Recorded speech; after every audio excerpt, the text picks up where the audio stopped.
Bismillahirrahmanirrahim. Assalamu alaikum. I'm Rana Muhammad Kashif and you are watching my YouTube channel Positive People Commission. Welcome to a short tutorial in Microsoft Excel. Today's tutorial is very short in which we will learn how to enable typing slashes in Excel.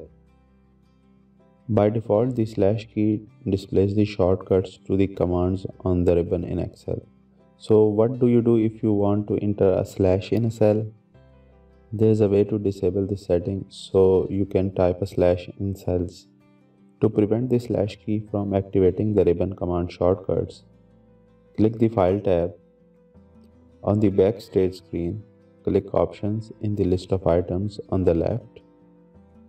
On the Excel Options dialog box, click Advanced in the list of items on the left.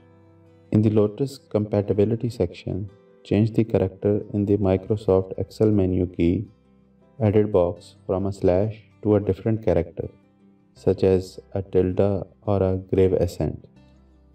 Make sure the character you choose is one you won't be using in the cells. Click OK to accept the change and close the Excel Options dialog box. Now you can type a slash in any cell in your worksheet.